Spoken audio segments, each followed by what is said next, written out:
services or technology stream, sciences and technology stream, need their employment opportunities improved. About 150 higher education institutions will start apprenticeship embedded degree diploma courses by March 2021.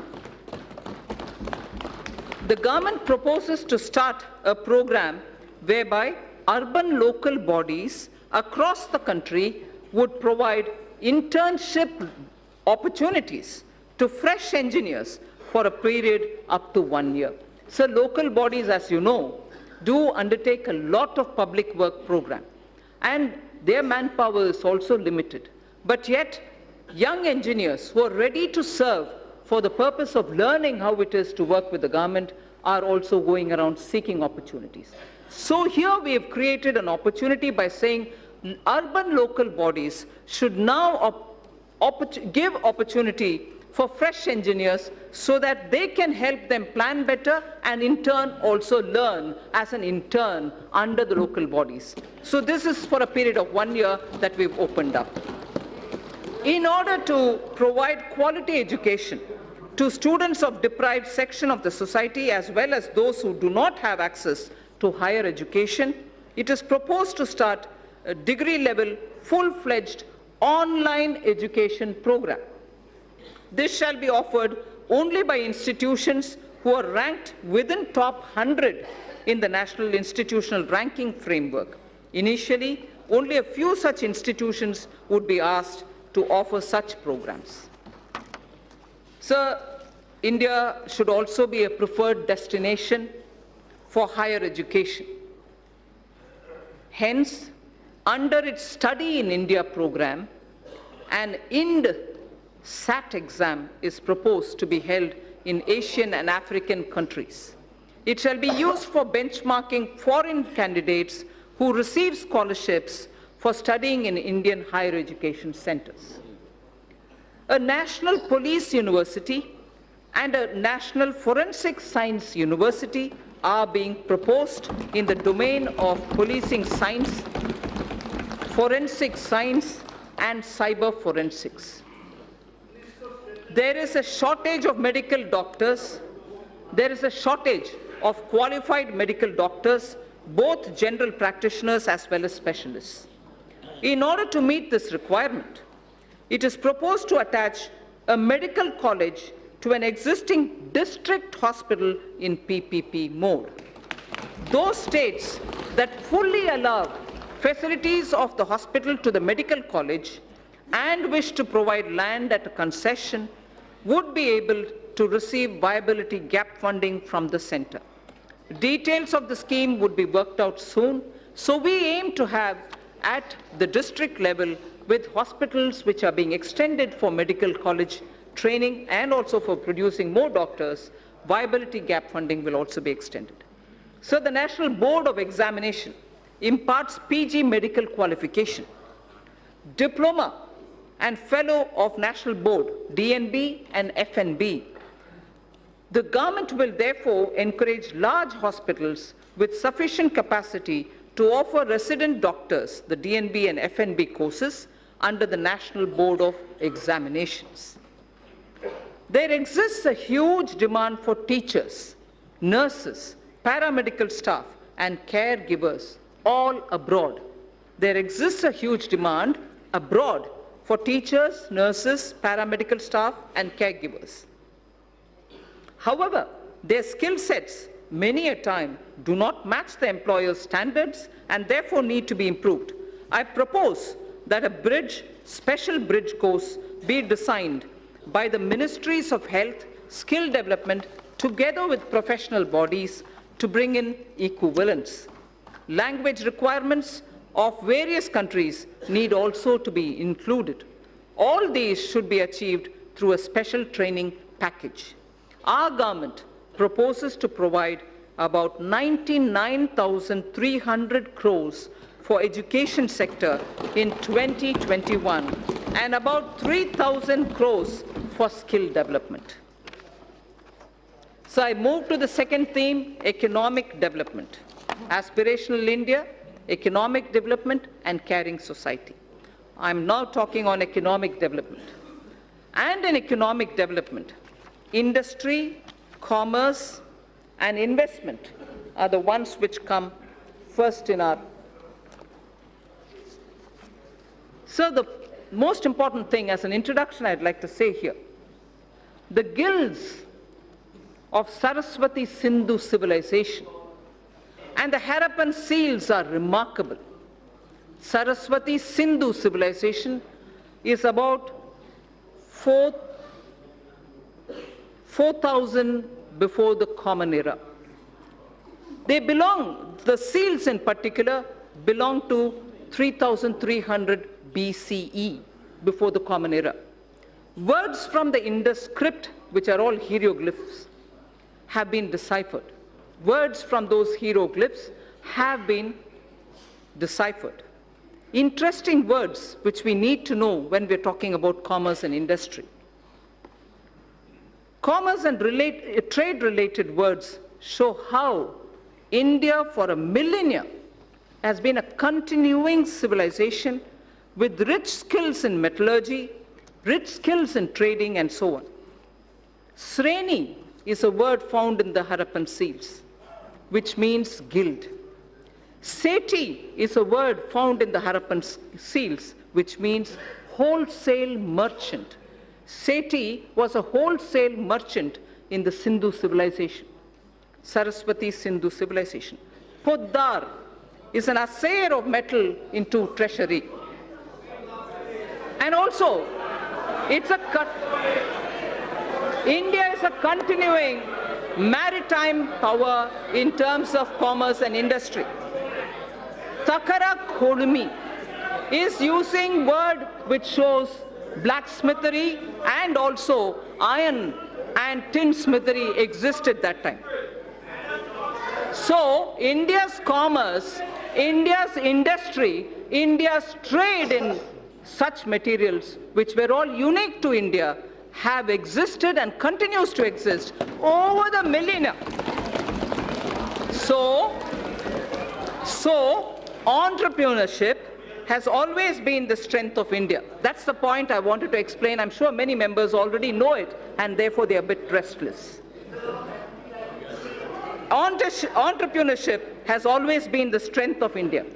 Even today, young men and women have given up greener pastures elsewhere to contribute to India's growth. They are risk-taking and come up with disruptive solutions to festering challenges.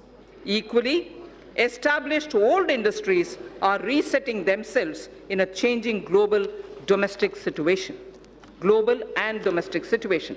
We recognize the knowledge, skills, and risk-taking capacities and capabilities of our youth. He is no longer a job seeker.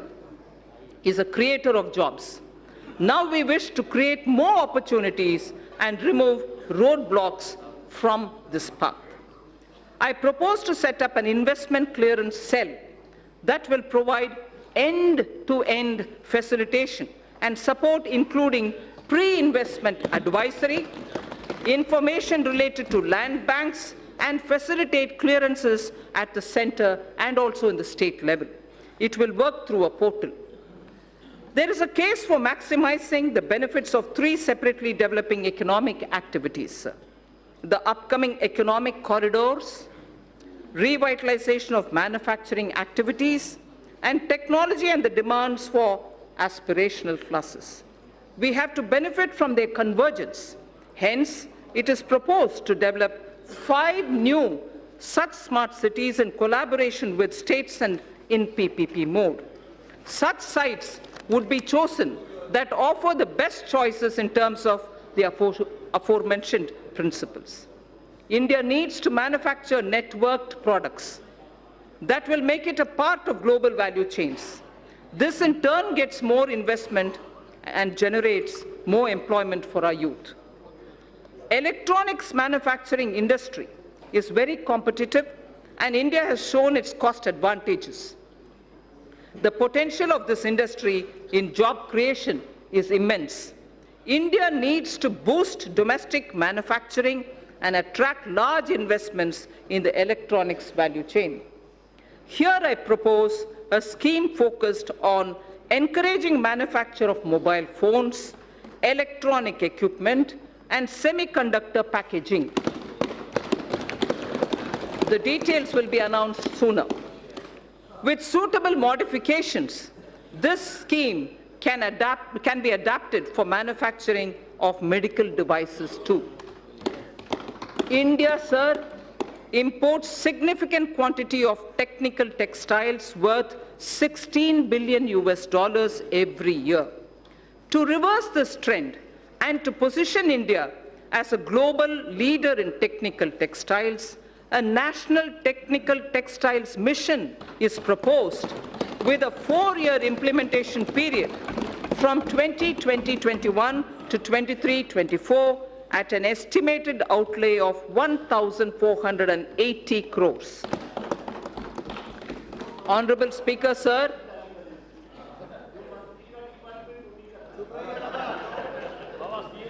Honorable Speaker, sir, from the Red Fort, our Prime Minister spoke about quality and standards when he spoke of zero defect, zero effect manufacturing. In September last year, I had called for a time-bound adoption by industry of all necessary mandatory technical standards and their effective enforcement. All ministries during the course of this year would be issuing quality standard order. So to achieve higher export credit disbursement, a new scheme, NIRVIC, is being launched, which provides for higher insurance cover, reduction in premium for small exporters, and simplified procedure for claim settlements. It is proposed to digitally refund to exporters. That was NIRVIC. I'm coming to a different point now. It is proposed to digitally refund to exporters duties and taxes levied at the center, state, and local levels, such as electricity duties, VAT, the VAT, on fuel used for transportation, which are not getting exempted or refunded under any other existing mechanism. This scheme for reversion of duties and taxes on exported products will be launched from this year itself. Honorable Speaker, it is the vision of our Prime Minister that each district should develop as an export hub. Efforts of the centre and state governments are being synergized and institutional mechanisms are being created in order that every district becomes an export hub.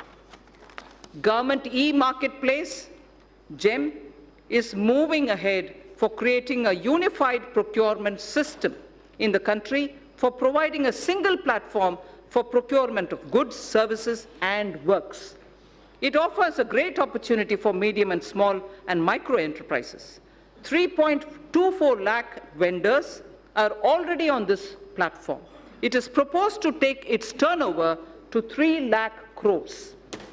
I propose to provide about 27,300 crores for development and promotion of industry and commerce for the year 2020-2021. So under economic development, the second point that I want to focus on is a very important point, and it is on infrastructure.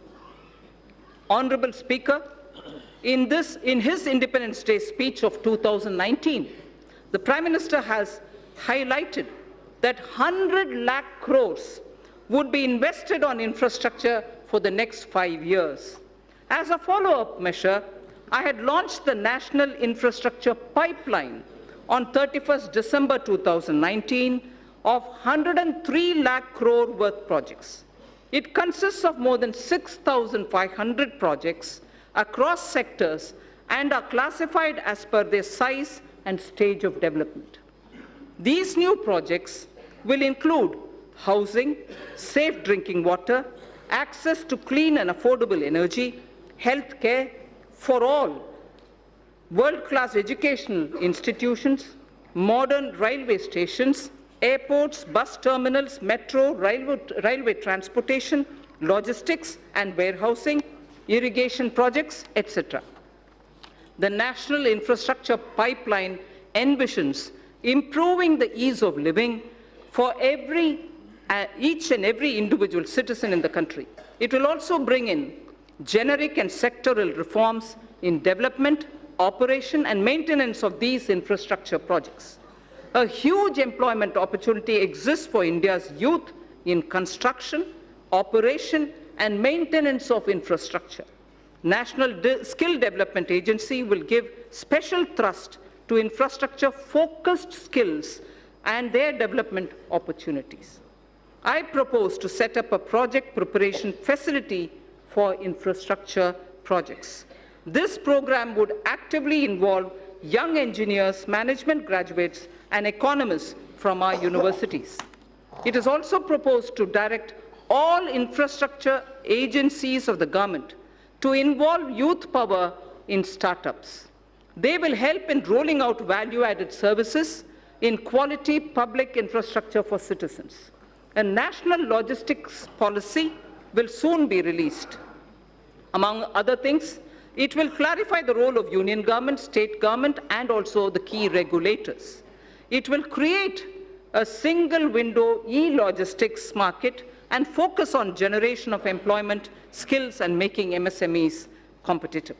So also, accelerated development of highways will be undertaken. This will include development of 2,500 kilometer access control highways, 9,000 kilometers of economic corridors, 2,000 kilometers of coastal and land port roads, and 2,000 kilometers of strategic highways. The Delhi-Mumbai Expressway and two other packages would be completed by 2023. Chennai-Bengaluru Expressway would also be started. So the fast-track mechanism encourages us towards greater commercialization of our highways so that NHAI can raise more resources. I propose to monetize at least 12 lots of highway bundles of over 6,000 kilometers before 2024. In carrying out its duty, the Indian Railways performs a service to the nation. Within 100 days of assumption of this government, it has commissioned 550 Wi-Fi facilities in as many railway stations. It has eliminated unmanned level crossings and aims to achieve electrification of 27,000 kilometers of tracks. This will call, obviously, for optimization of costs. Railways has small operating surplus. About Indian Railways, there are 5 measures, among other things, that I wish to highlight. Setting up a large solar-powered capacity. Setting up a large solar power capacity alongside the rail tracks on the land owned by railways. A proposal is under consideration. 4 station redevelopment projects and operation of 150 passenger trains would be done through PPP mode. The process of inviting private participation is underway. More Tejas-type trains will connect iconic tourist destinations. High-speed train between Mumbai and Ahmedabad would be actively pursued. 148-kilometer Bengaluru suburban transport project at a cost of 18,600 crore would have fares on metro model. Central government would provide 20% of the equity, and it will also facilitate external assistance up to 60% of the project cost. Sir, our seaports need to be more efficient. Technology has to be used to improve performance. A governance framework keeping with global benchmarks needs to be put in place. This government would consider corporatizing at least one major port and subsequently its listing on the stock exchanges. Inland waterways received a boost. Inland waterways received a boost in the last 5 years. The Jal Vikas Marg on National Waterway 1 will be completed. Further, the 890-kilometer Dhubri-Sadiyar connectivity in Assam will be done by 2022. Honorable Speaker, sir, developing waterways has its impact on the ecosystem on both the banks of the river. Our Prime Minister has conceptualized Arth Ganga. Plans are afoot to energize economic activity along the river banks.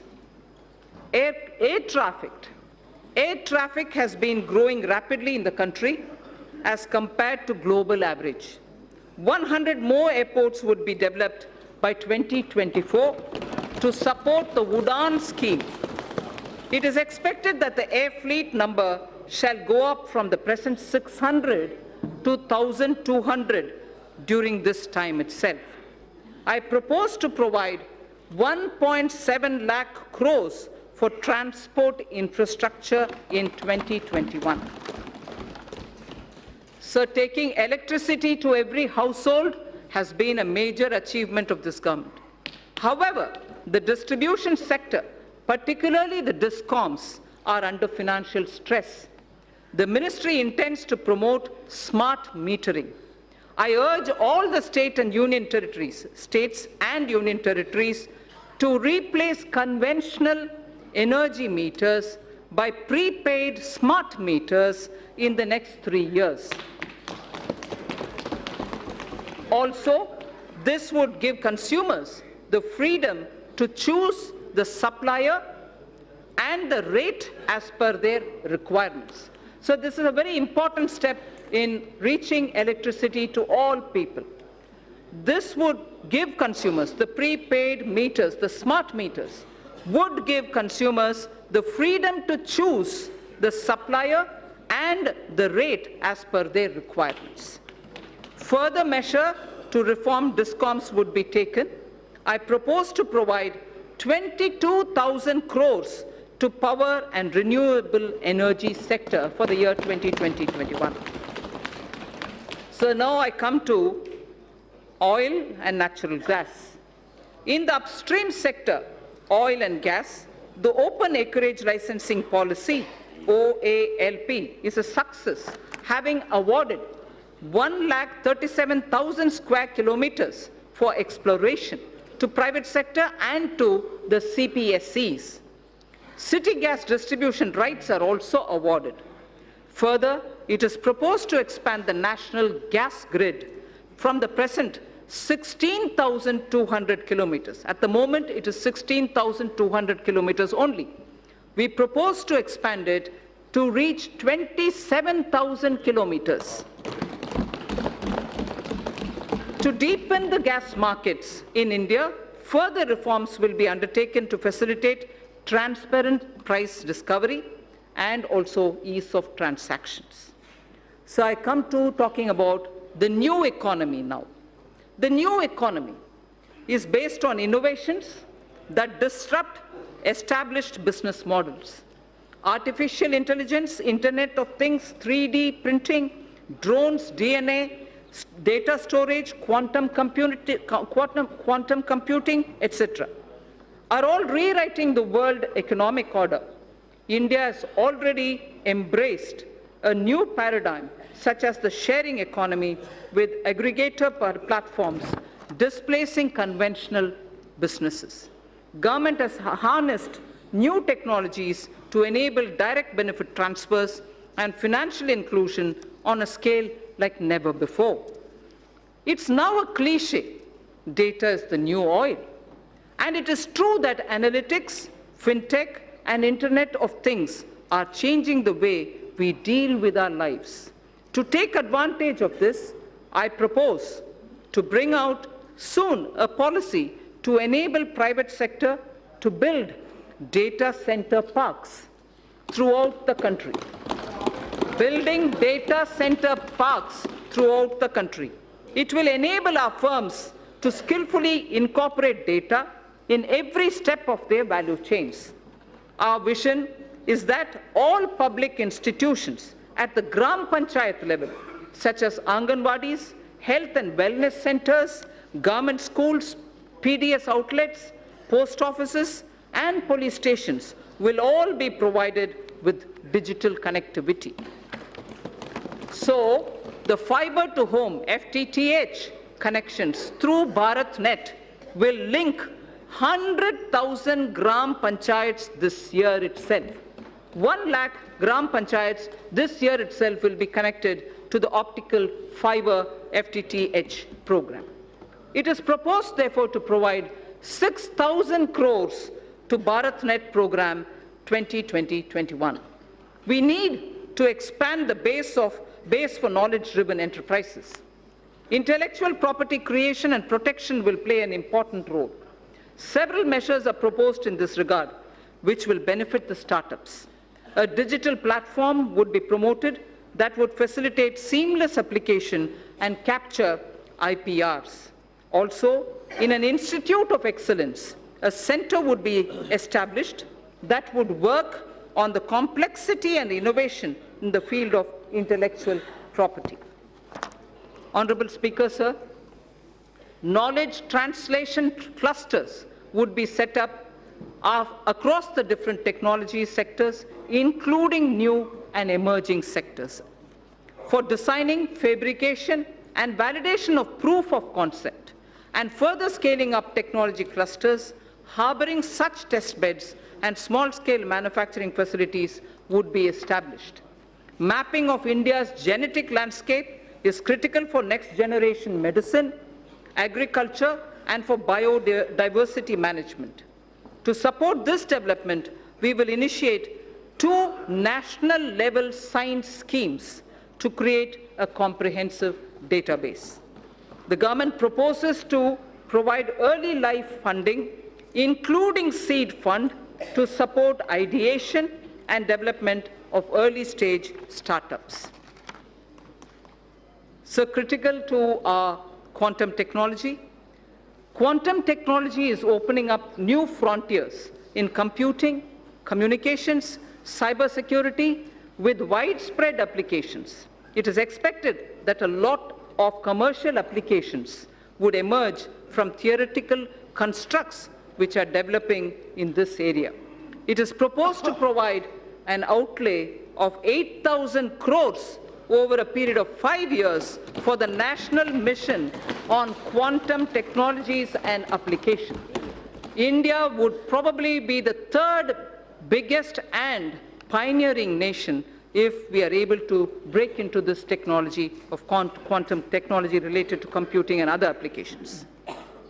Sir, I come to the 3rd theme, the last theme in my part A, after which, of course, I will speak of a few others.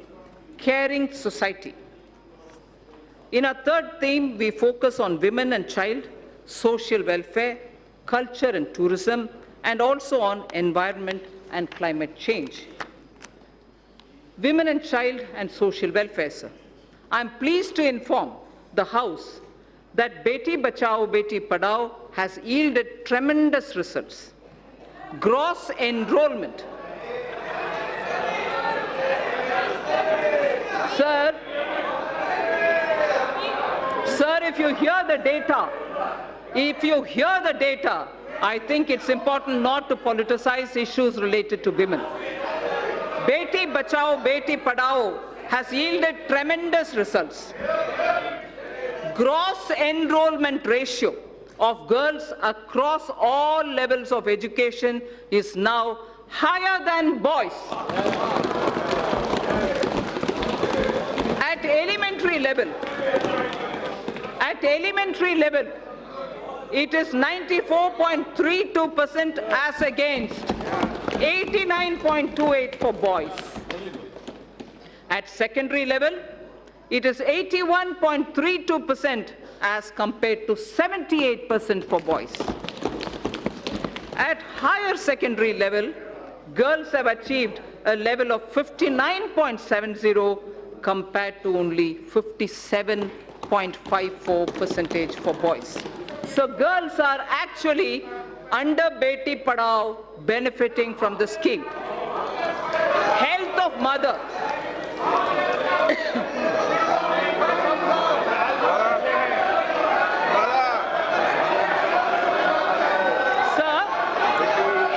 Mother and child are correlated closely. Nutrition is the critical component of health. To improve nutritional status of children 0 to 6 years, adolescent girls, pregnant women, and lactating mothers, our Prime Minister launched a Poshan Abhiyan in 2017-18.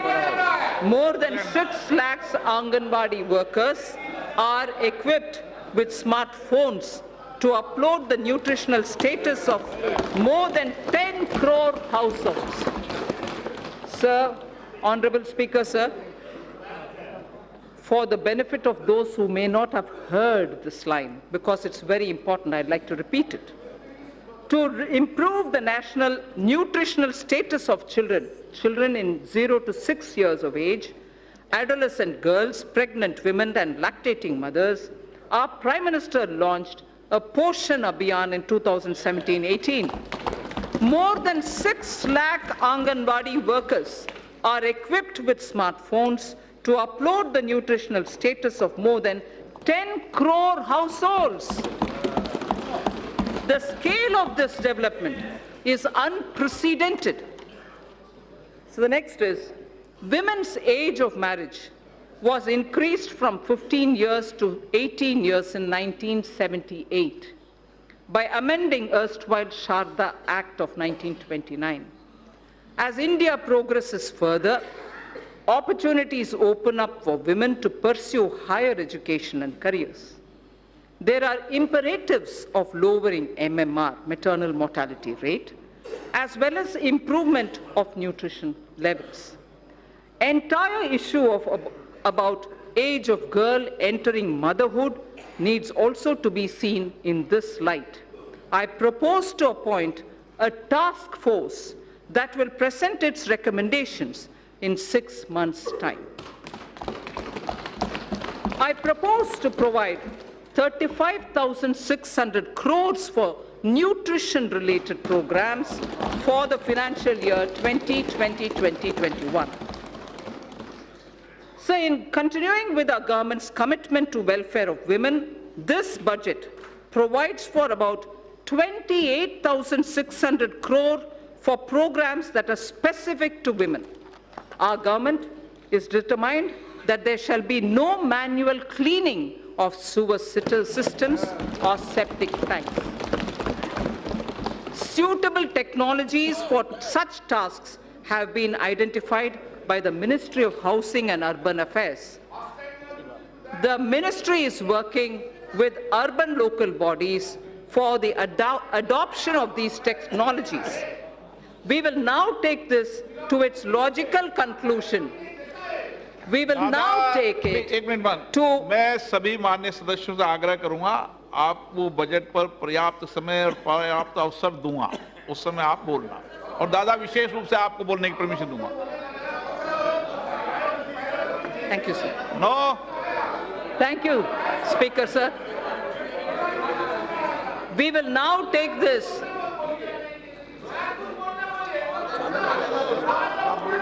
We will now take this to its logical conclusion through legislative and institutional changes.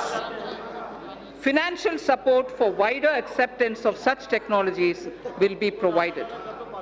In furthering this government's commitment towards the welfare of scheduled castes and other backward classes, I propose a budget provision of about 85,000 crores for 2020-21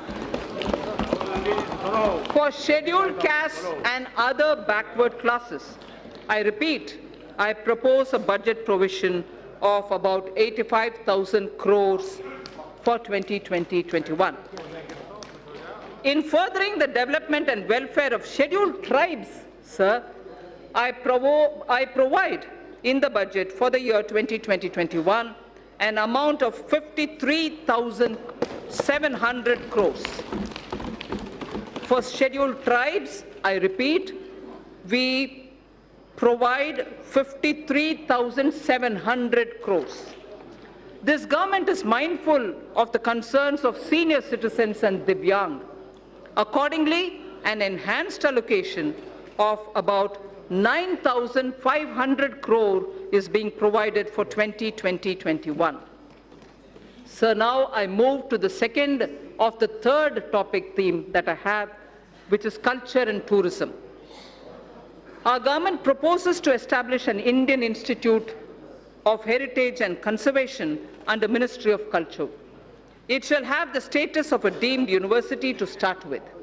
Acquisition of knowledge in disciplines such as museology and archaeology are essential for collecting and analyzing scientific evidence of such findings and for dissemination through high-quality museums.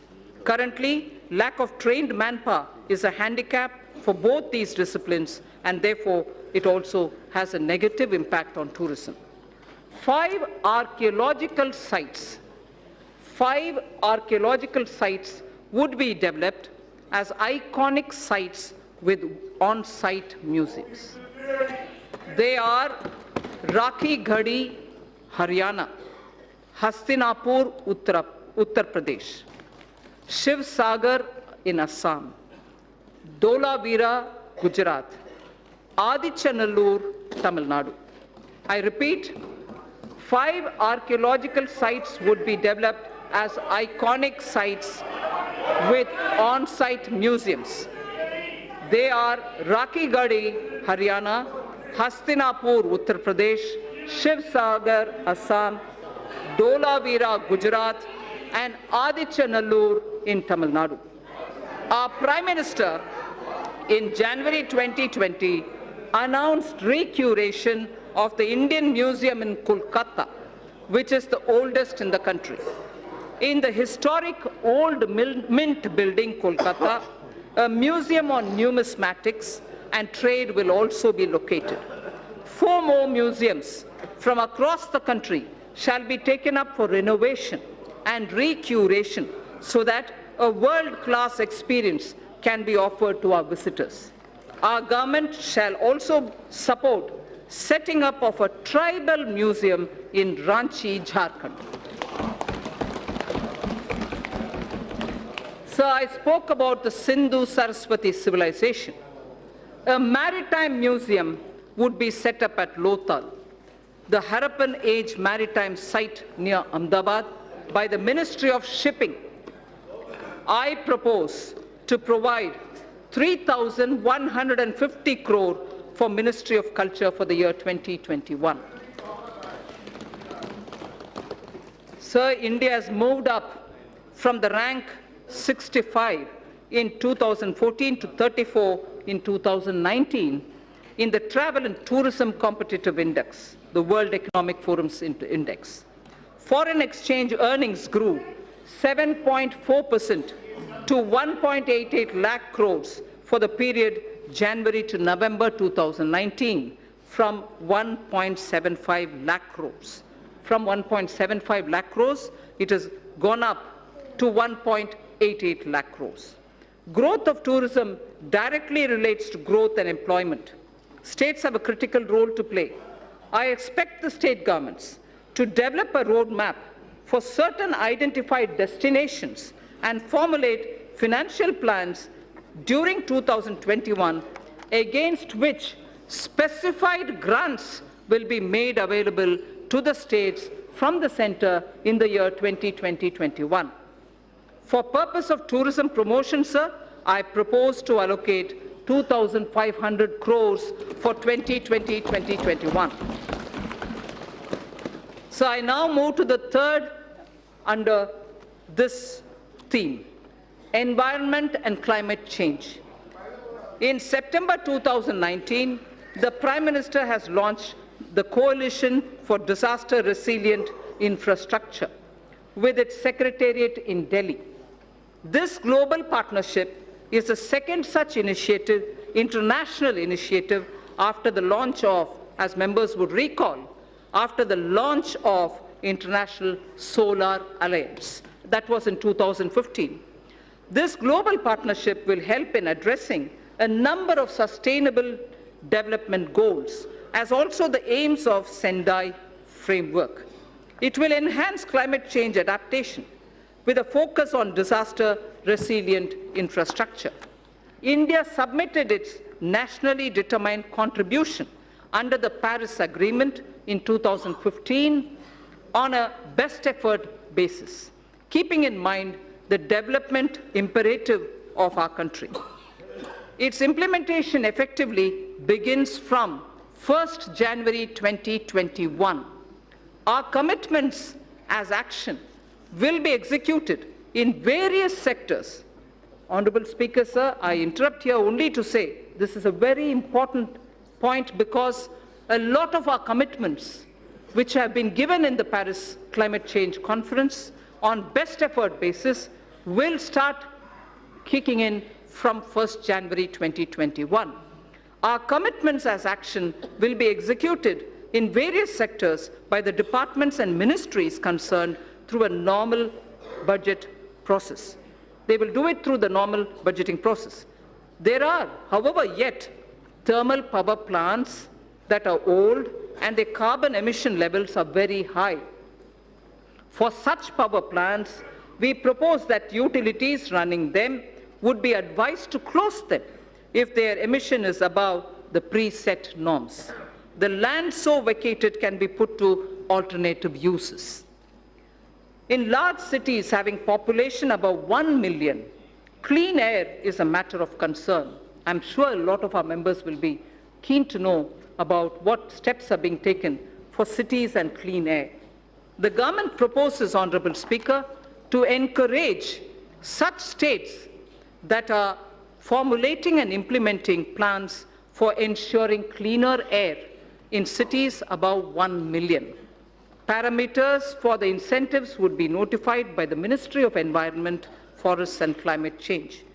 Allocation for this purpose is 4,400 crores for 2020-2021. So there is something which, before I move to talking about governance, because the three themes that I put before the members is coming to a close, I fall back on the wise words of Thiruvalluvar. And this, it's very important, sir. We have heard several words of wisdom from Thiruvalluvar. Thiruvalluvar has spoken about what a good country is. What a good country is actually got to be like. And what makes up for jewels of a good country. I first read it in Tamil, then I'll give you the meaning. Pini inmai, selvam, vilai inbam, ஏமம். பிணியின்மை, செல்வம், விளைவின்பம், ஏமம். அணி என்ப நாட்டின் வைந்து. அணி என்ப native வைந்து. There are 5, what Thiruvalluvar says, which are jewels for a good country. The first is piniinmai, meaning the country will have to be without epidemics or illnesses, major illnesses. The second, he says, it should be wealthy. It should have wealth. It should have wealth. Vilaivu. It should also have vilachal. In the sense, from the fields, it should have good crop. It should have inbam. It should have happiness. It also should have aimam, which is security and safety of the country. Sir, the 5 jewels. 5 jewels. Piniinmai, selvam, vilaivinbam, aimam, and inbam. Prime Minister Modi, Ayushman Bharat, Ayushman Bharat for health for all is penny in mind. Selvam, Wealth creators will be respected in this country. Wealth creators will be respected in this country. Selvam, Vilaitsal, having good crop, farmer PM Kisan, doubling of income, use of fertilizers and proper growth leads to surplus in horticulture, surplus in Tilhan, surplus now probably also in Dalhan.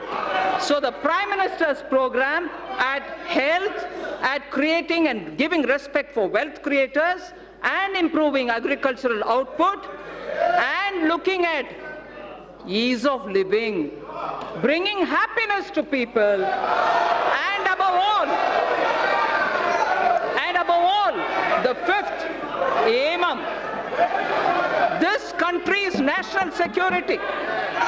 You have enough proof to say national security is the top priority of this government.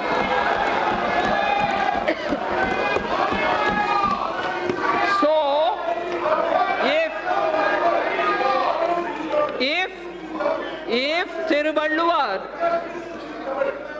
Thiruvalluvar, आपको कुछ होना चाहिए, तमिल में पढ़ा है, बैठ जाइए. That's right, sir.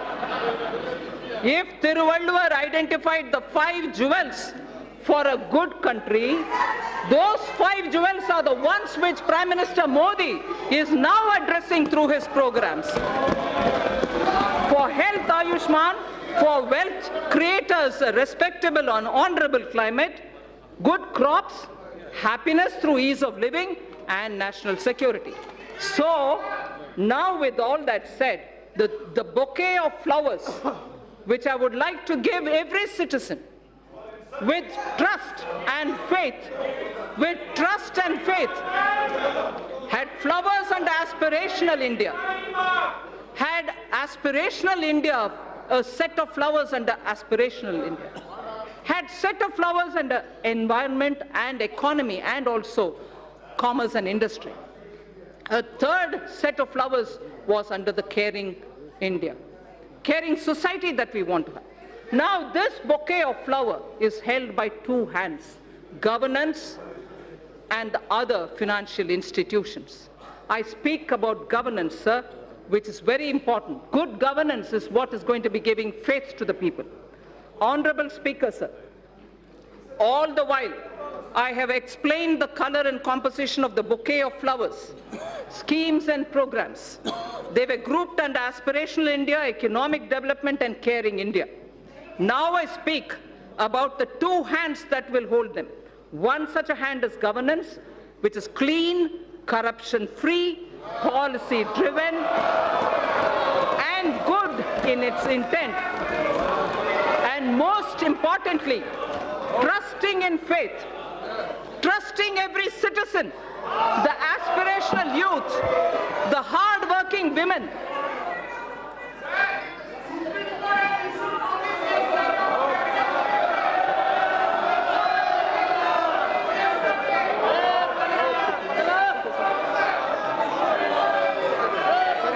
Honorable Speaker, sir, trusting every citizen, I repeat, trusting every citizen, the aspirational youth, the hard-working women, the risk-taking entrepreneur, the ever-hopeful and untiring farmer, or the wise and old senior citizen.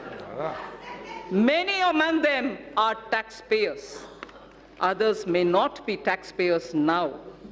Our Prime Minister has laid before us ease of living as a goal to be achieved on behalf of all citizens. An important aspect of both ease of living and ease of doing business is fairness, efficiency of tax administration. We wish to enshrine, this is important, Honorable Speaker. This is important, sir. Money being allocated to various programs is finance of this country. This is very important, sir. Businesses should have the confidence that things are being fair and the efficiency of the tax administration.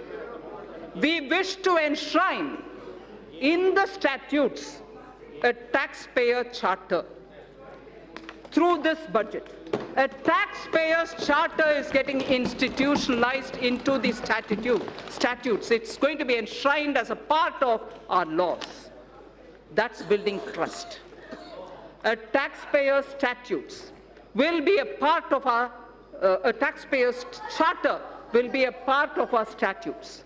Our government would like to reassure taxpayers that we remain committed to taking measures so that our citizens are free from harassment of any kind. We mean it, and we are willing to put it in the law. Tax harassment cannot be tolerated when we are talking about citizens and wealth collectors. There has been a debate about building into statutes criminal liability for acts that are civil in nature. This is important, sir. There has been a debate about building into statutes criminal liability for acts that are civil in nature. Hence, for Companies Act, certain amendments are proposed to be made that will correct this. Similarly, other laws would also be examined where such provisions exist, and attempts would be made to correct them also. The government intends to introduce major reforms in recruitment to non-gazetted posts in governments and public sector banks. At present, candidates have to appear for multiple examinations conducted by multiple agencies at different points of time for similar posts. This places enormous burden on time, effort, and cost for young people. To mitigate the hardship so faced, it is proposed to set up a national recruitment agency as an independent, professional, specialist organization for conduct of computer-based online common eligibility test for recruitment to non-gazetted posts. A test center in every district, particularly in the aspirational districts, would be set up. For speedy disposal of commercial and other disputes, government has constituted various tribunals and specialized bodies.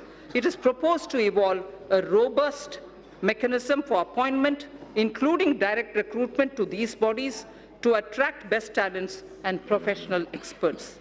A stable and predictable business environment is a key objective of this government. There is also a strong argument for ensuring that contracts are honored. India has a sound framework related to Contracts Act. We shall deliberate upon strengthening it.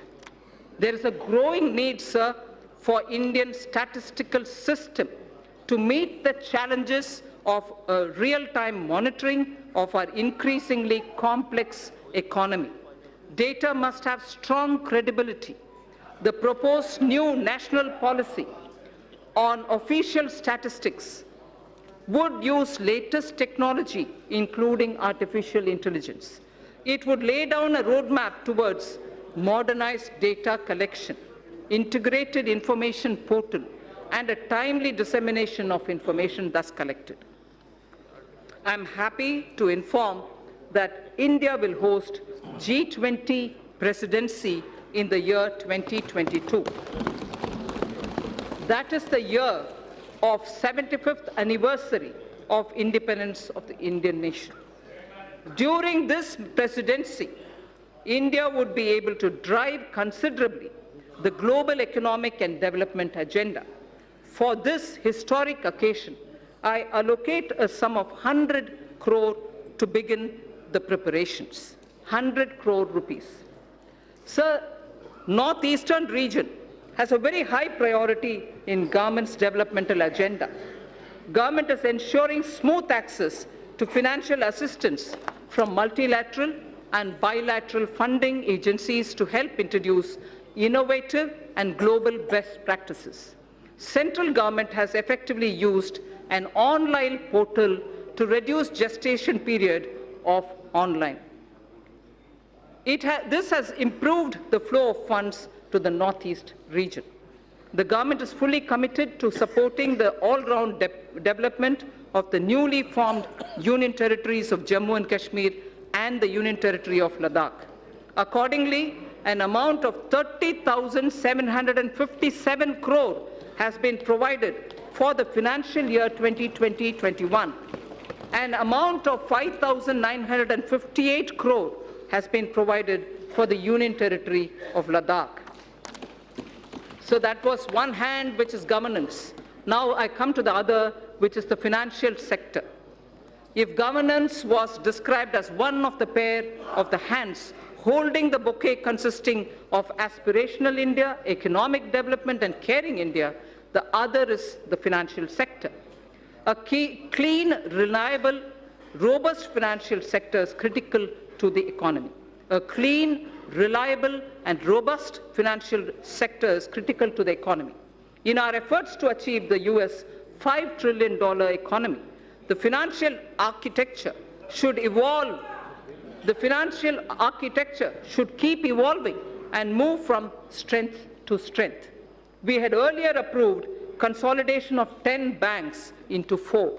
In the last few years, the Government of India has infused about 3,50,000 crores by way of capital into public sector banks for both regulatory and growth purposes.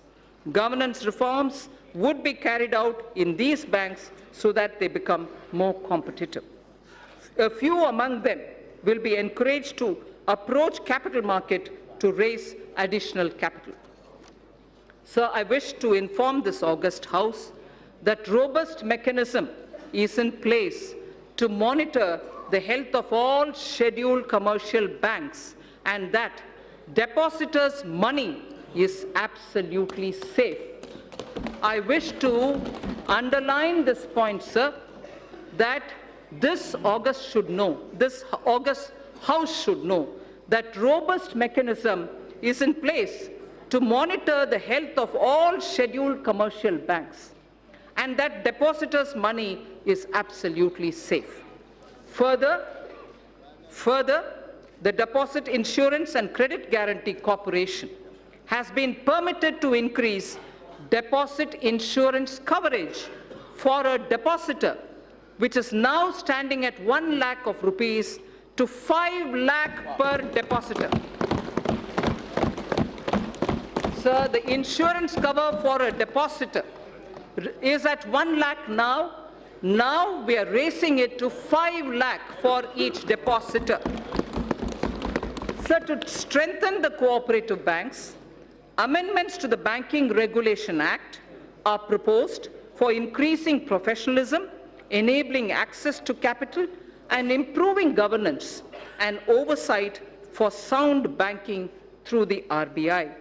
The limit for NBFCs to be eligible for debt recovery under the Securitization and Reconstruction of Financial Assets and Enforcement of Security Interests under the SARFAESI Act 2002 is proposed to be reduced from 500 crores to asset size 100 crores only, or loan size from existing 1 crore to 50 lakhs.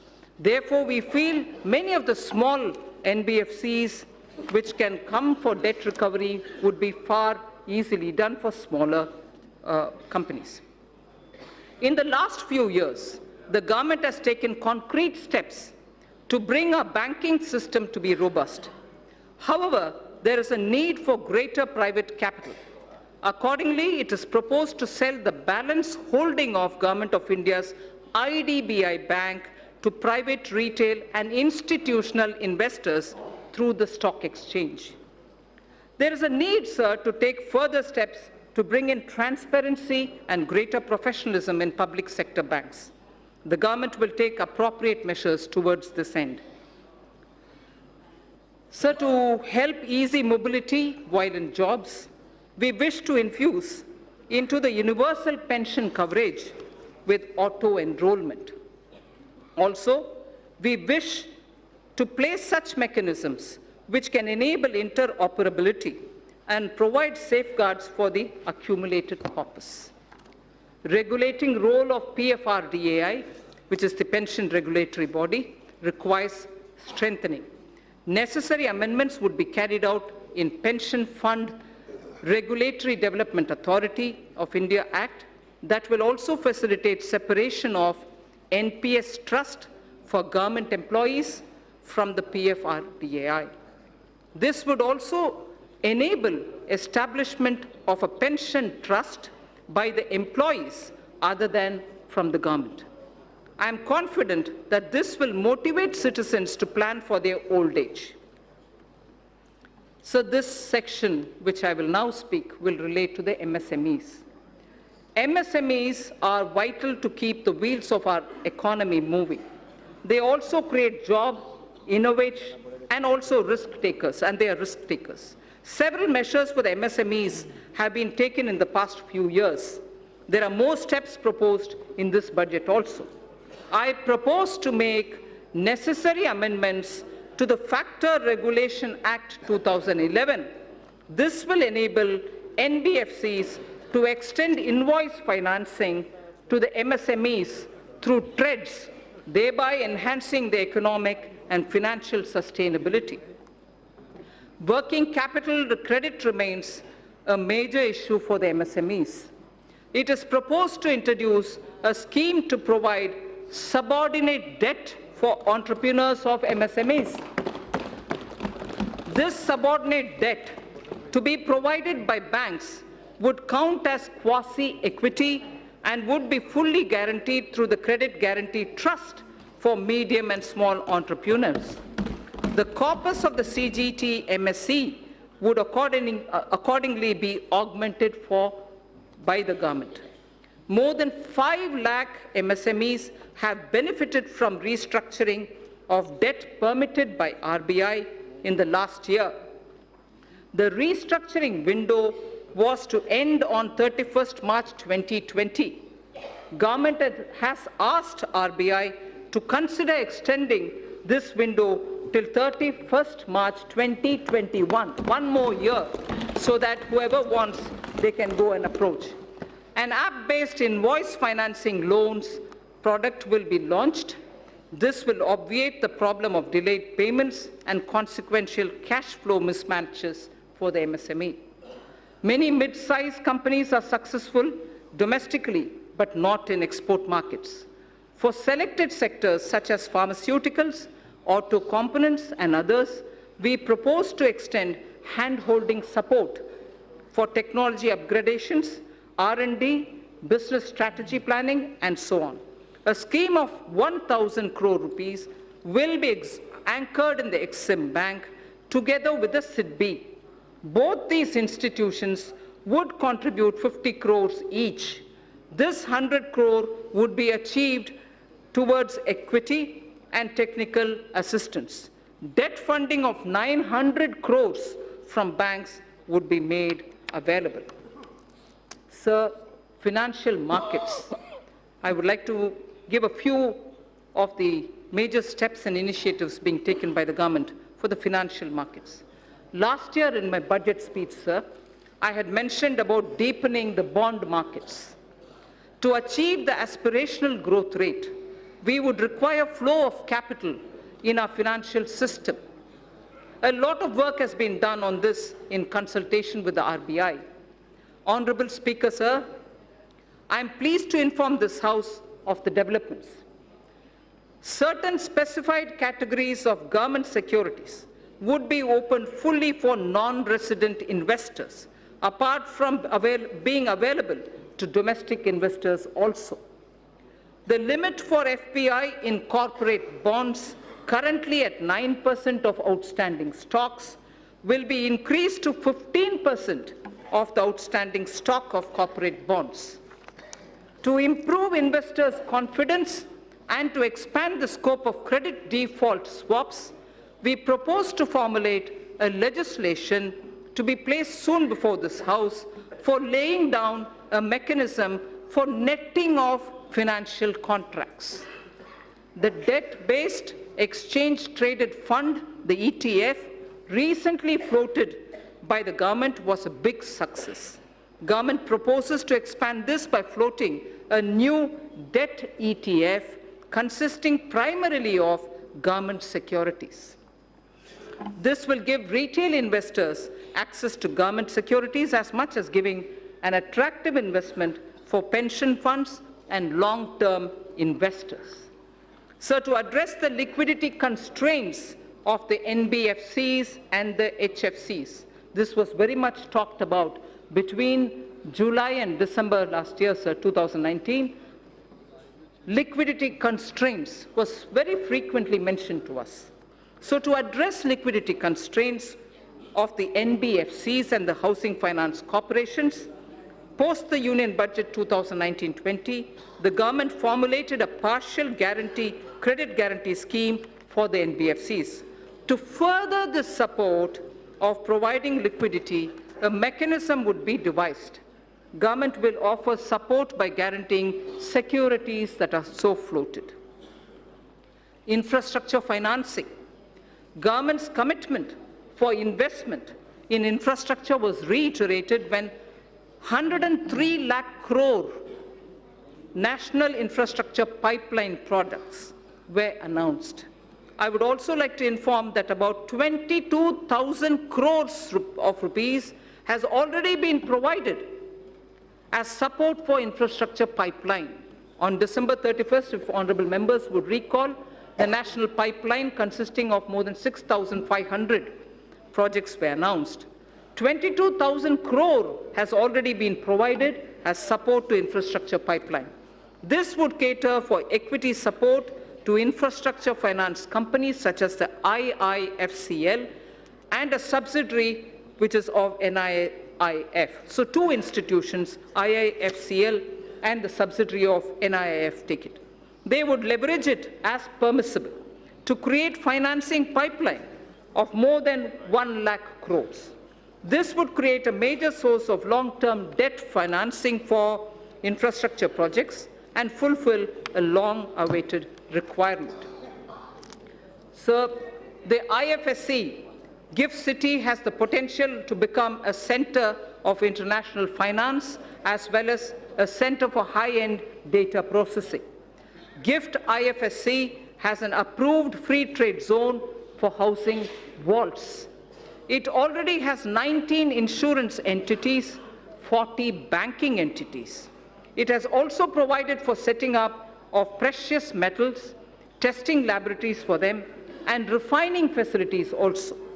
With the approval of the regulator, GIFT City would now set up an international bullion exchange in GIFT City IFSC as an additional option for trade by global market participants. This will enable India to enhance its position worldwide, create jobs in India, and will lead to better price discovery of gold. Sir, in the recent years, there has been a surge in trading volumes of Indian rupee in the offshore financial centers. The government and the RBI has taken various measures to permit rupee derivatives to be traded in the International Financial Services Center at GIFT City, Gujarat. So just a very quick word on disinvestment. Listing of companies on stock exchanges brings discipline, and it disciplines a company and provides access to financial markets and unlocks its value. It also gives opportunity for retail investors to participate in the wealth so created. The government now proposes to sell a part of its holding in the LIC by way of initial public offer. Initial public offer. Sir, fiscal management. The 15th Finance Commission. The 15th Finance Commission has given its first report pertaining to financial year 2020-2021. In the spirit of cooperative federalism, I am pleased to announce that we have in substantial measure accepted the recommendations of the Commission. The Commission would submit its final report to the President during the latter part of the year for 5 years beginning 2021-22. It is decided to transfer to the GST Compensation Fund balances due out of the collection of the years 2016-17 and 17-18 in 2 installments. Hereinafter, transfers to the fund would be limited only to the collection by way of GST compensation cess.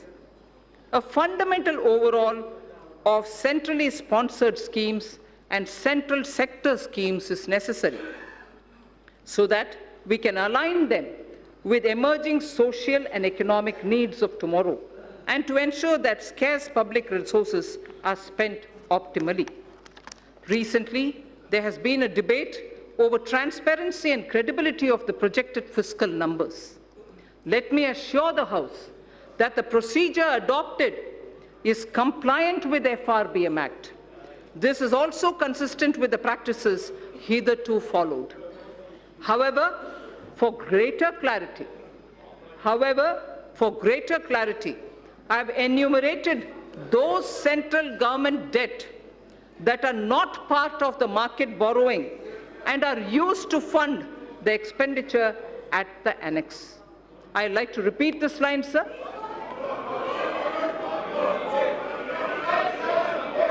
I'd like to repeat this line, sir. For greater clarity, I have enumerated those central government debts that are not part of market borrowing and are used to fund the expenditure at the annex. Servicing of interest and repayment of these debts,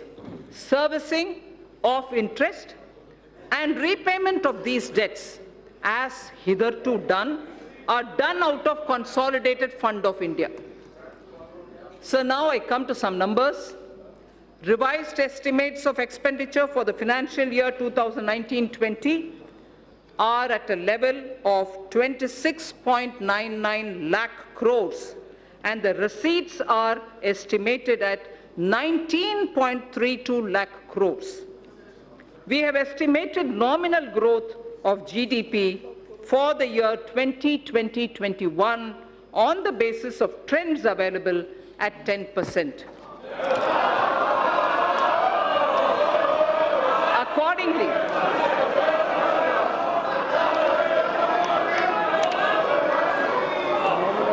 we have estimated, sir, let me finish, sir.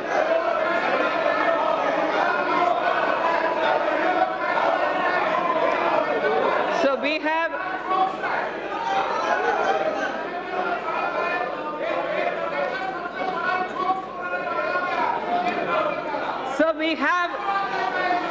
estimated the nominal growth. We have estimated the nominal growth of GDP for year 2020-21 on the basis of trends available at 10%. Accordingly, receipts for the year 2020-21 are estimated at 22.46 lakh crores. And keeping in mind commitment of the government towards various schemes and the need for improvement of the quality of life, level of expenditure has been kept at 30.42 lakh crores. Sir, during the year, government has unfailingly worked towards keeping up capital expenditure. Actually, there is substantial enhancement. All the flagship schemes of the government have been fully provided for. Details may be seen in the annexes to the printed copy of my speech. Every budget must appropriately address the issue of fiscal deficit.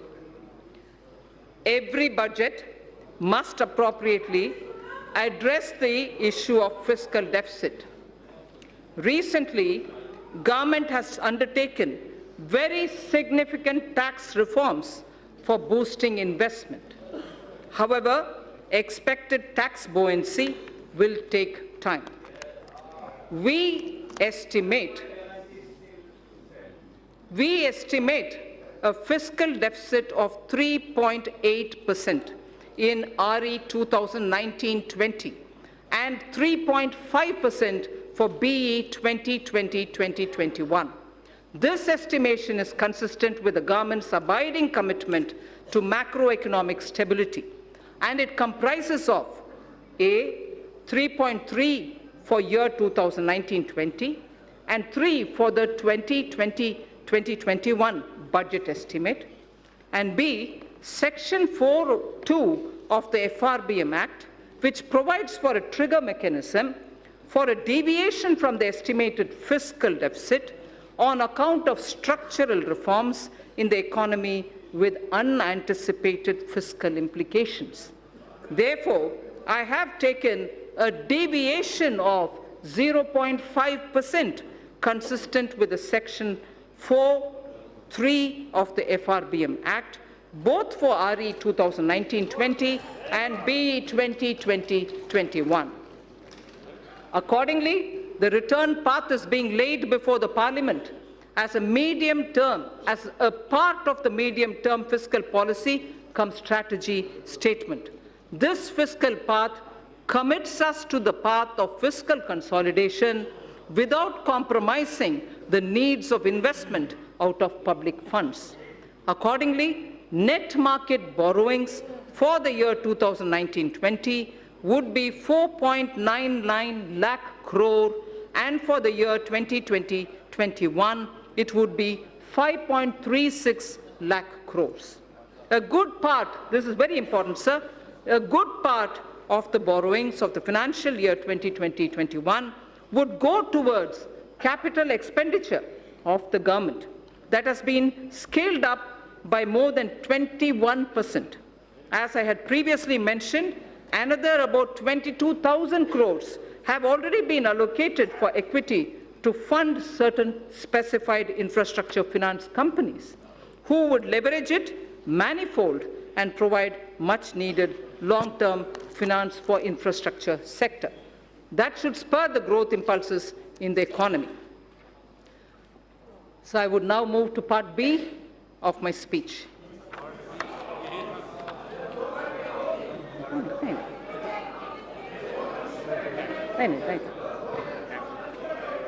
Direct tax.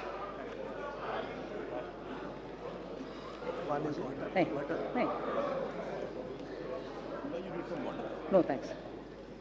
Sir, part B of my speech starts with direct tax, sir. Honorable Speaker, sir, our government has spearheaded radical fiscal measures to ensure that Indian economy continues to tread the path of high growth. There are times when countries are competing with each other like never before to become the most attractive destination for doing business. Therefore, to make sure that India stays globally competitive and a favored destination for investment, we took a bold historic decision of reducing the corporate tax rate for new companies in the manufacturing sector to an unprecedented level of 15%. Similarly, for the existing companies, the rate has also been brought down to 22%, which is the lowest in the world now. This will enable companies to expand their businesses and make fresh investments in the coming future. Though we will have loss of substantial revenue due to these measures in the short run, I'm certain that our economy will reap huge returns on this score in due course.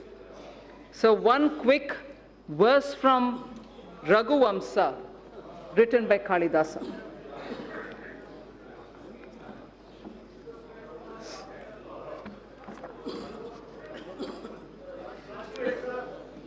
Prajanam eva bhutyartham satabhyo balim agrahit. Prajanam eva bhutyartham satabhyo balim agrahit. Sahasra gunam utsrashtam adatte hi rasam ravihi. Surya, the sun, collects vapor from little drops of water. He collects only from little drops of water. So does the king. They give back copiously. They collect these from the people only for their well-being. So the collection of taxes or the vapor from the water drops are only from small trickles, but they all go back to the people manifold. So the purpose of taxation and also the way in which it is done has been voiced even then. And this in Raghuvamsa refers to the Purvaja or the elders belonging to Ikshvaku dynasty, father of Ayodhyapati Rama, Dileepa, grandfather. It refers to Dileepa, the king. So in continuation of the reform measures already taken so far, the tax proposals in this budget will introduce further reforms to stimulate growth, simplify tax structure, bring ease of compliance, and reduce litigation. Personal income tax and simplification of taxation. So in the interim budget of 2019, our government exempted individuals having income up to 5 lakh of rupees from paying any income tax. Presently, an individual pays 20% on income between 5 lakh and 10 lakh and 30% on income between 10 lakh. That's the prevailing matrix. Further, currently the Income Tax Act is riddled with various exemptions and deductions which make compliance by the taxpayer and administration of Income Tax Act by the tax authorities a burdensome process. It is almost impossible for a taxpayer to comply with income tax law without taking the help from professionals. In order to provide significant relief to the individual taxpayers and to simplify the income tax law, I propose to bring a new simplified personal income tax regime wherein income tax rates will be significantly reduced for the individual taxpayers who forego certain deductions and exemptions. Under the new regime, sir, an individual shall be required to pay tax at the reduced rate of 10% for income between 5 lakhs to 7.5 lakhs against the prevailing 20%. So anyone who's earning between 5 to 7.5 lakhs, sir, today pays 20%. We are now reducing it in the new regime, which is devoid of exemptions, to 10% only. So 20% comes down to 10%. Sir, the next example. For income between 7.5 lakhs to 10 lakhs, I earlier said about 5 to 7.5, now I'm saying about 7.5 to 10 lakh. So for income between 7.5 lakh to 10 lakh, he or she will pay at the reduced rate of 15% only against the current prevailing 20%. Sir, similarly, for the income between 10 lakhs to 12.5 lakhs, presently the tax is 30%. For income between 10 lakh to 12.5 lakh, the present prevailing rate is 30%. That is now being brought down to 20% only. Sir, the income between, I spoke about 10 to 12.5 lakhs.